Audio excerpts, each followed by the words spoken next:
Hello everyone and welcome back to So What If I Sew, or welcome if you're new. My name's Jess and this is my channel all about sewing, dressmaking and all things stitch related. And today I'm going to be talking about a really exciting collaboration, and it revolves around one of my Make 9 and one of my favourite YouTubers and one of my really good sewing friends, to be honest. So today I am going to be telling you all about my collaboration with Laura from the Carpe Diem Stitcher. I've linked her YouTube and Instagram below. Check her out, she's fabulous, love her channel. She's just a great person all around. We had coffee recently because we were like, oh, we must collab, and she was near where I live. So we met up and did a bit of fabric shopping, which was lovely. And we thought it'd be really, really fun to collaborate and to do something. So that is going to be a autumn-winter challenge, and we're going to be making jackets. Now, this is partly sprung about because the Jasika blazer from Closet Core, again, linked below, is on my Make 9, and it was on my Make 9 last year as well, and I'm determined now I actually have all of the things that I'm going to get it done this year. The reason I'm looking down is I have cut out all of the pattern pieces, not from the fabric, just the paper from the A0, because I wanted to make sure I had everything so I can start the sewing process. It's covering the entire floor. Actually, I'm going to put up a picture of it here because I don't want to move the camera. There's a lot of pieces. So the Jasika blazer by Closet Core is a sort of princess themed blazer. I chose it for my Make 9 because it's a nice fit, it's a nice silhouette, but also it has a D-cup pattern piece. So it has a B cup and a D cup. I think there's a C as well, actually, for a sort of middle ground. And I liked that because the problem I have with blazers in real life is either they fit my bust and I look like I'm wearing a box, or they don't fit my bust and so they don't do up and I feel like my arms are stuck back here because it's, you know, really tight. And the thing is, tailored blazers are incredibly expensive. I used to have a beautiful tweed jacket that I had throughout my teens and early 20s, and then I grew out of it. So I had to unfortunately sell that, but I'm looking for something to replace that jacket. The other thing is, I don't want a boring black corporate blazer, and there's no reason for me to have one either. Even in corporate scenarios, I still don't wear black. Like, I do in a sort of black dresses and black jeans, but I don't wear corporate, like formal corporate black clothing. It's just not something I wear anymore because I found my style in the workplace, which is lovely. So this blazer is going to be green, and I'm going to show you the fabric now. Now, I should preempt this with, I cannot remember where I bought this. I bought it from someone at the Knitting and Stitching show.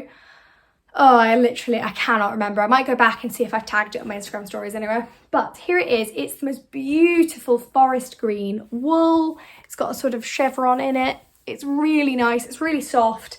It's thin enough that on one layer as a blazer, it's going to look lovely and structured, but it's thick enough that it makes like an actual, like it'll take the structure as well. It won't like flop. Plus it will interface well, and it's just a really nice colour. I think it looks lovely with my hair. I really like it. This colour is one I wear a lot, and I'm just excited to actually get cracking. I don't know, I've spent a year in sort of creative inertia with my blazer. As I always do with complicated projects, sometimes I have to get all the stuff and then I have to sit for a bit and think, like, what am I going to do with it?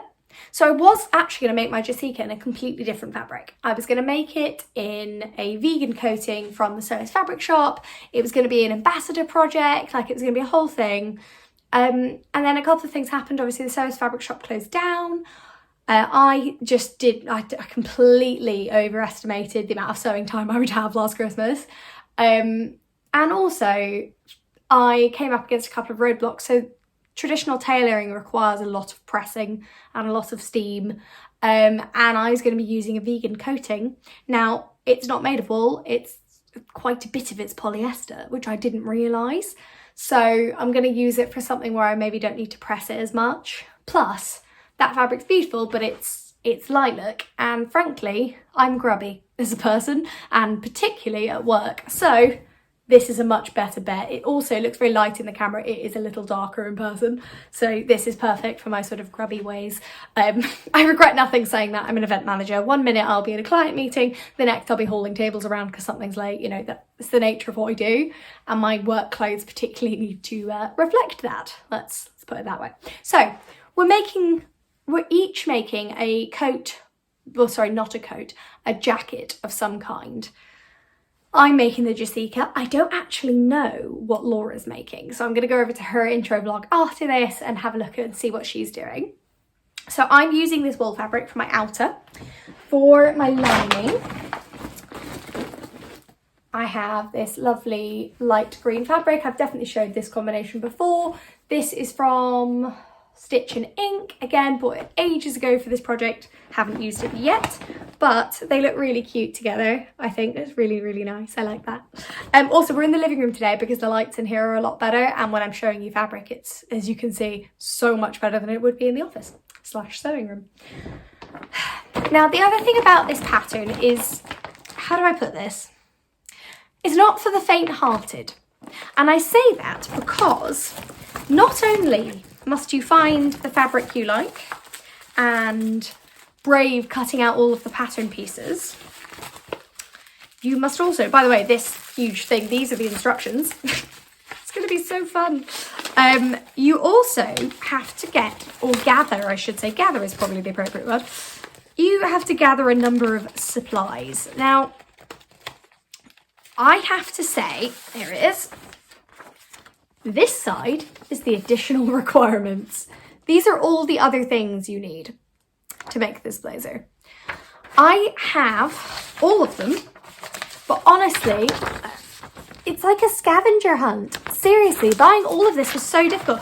I think I went to like 5 or 6 different shops as well because I couldn't get everything from one shop.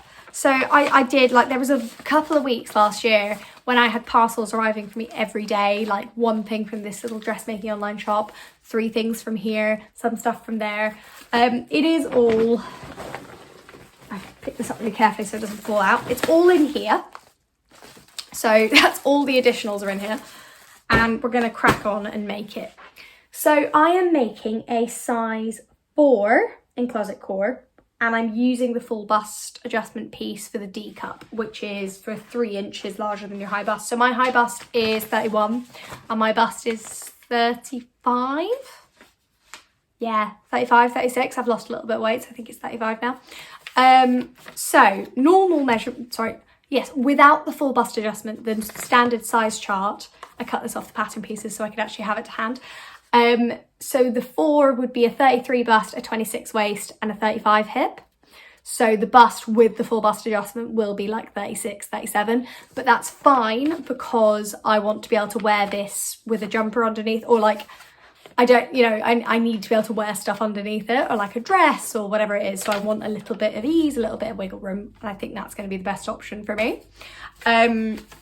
So yeah, that's the choice I've made. Now, that actually, it only impacts the front piece and the front lapel piece of the lining and the main fabric, which, given, I think we're well into like, what's that, 30, sorry, they're all numbered, so I'm looking over there, 35 pattern pieces. So it only affects like 4 of them, which is pretty good going.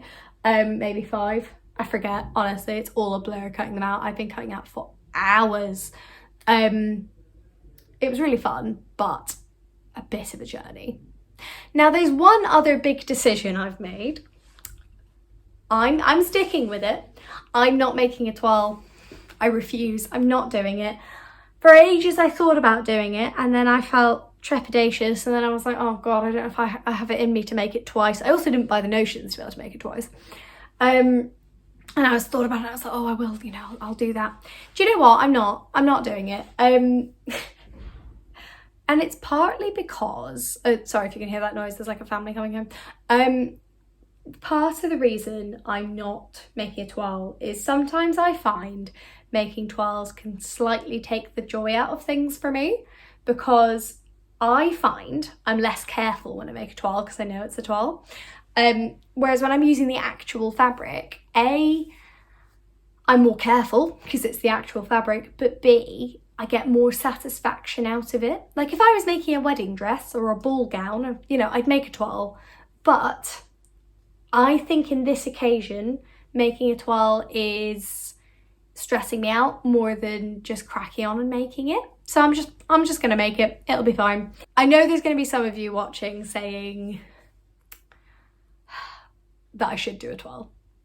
But I would remind you that there are multiple ways of sewing, and it's for me. If it was for someone else, I'd make a toile. It's not, it's for me. And frankly, I have more wool arriving in a bit for a completely different project, so if I need to make it again, I can. But I don't want to. I want to just enjoy the process. I want to see it coming together in the fabric I've chosen. Much like my Eden coat, I never made a toile. So I feel confident that I'll be okay. But I think the trick is going to be with this to just take it slow, take my time, and do little bits of it. Because the thing is, once it's cut out, it is the kind of project where I can grab it for 5 minutes and do a bit. And then, you know, like every night when I get home from work, once it's actually cut out. So that's the plan. This weekend, I'm going to cut it all out. While you watch this, I will be up to my eyes in shears, wool, fabric, and various types of interfacing. And then as it comes together, I'll be able to create bits. It can sit on the dress form. Like, I'm really, really excited to see this come together. So dates and things you need to be aware of. Laura will also be releasing her video today. Head over, watch it. I know I am, because I have no idea what she's making, what fabric she's using, anything. We are aiming to meet up in London to show each other our jackets. So we won't see them before that day. And I think we're gonna like film each other and see our reactions, which could be really fun. I'm excited.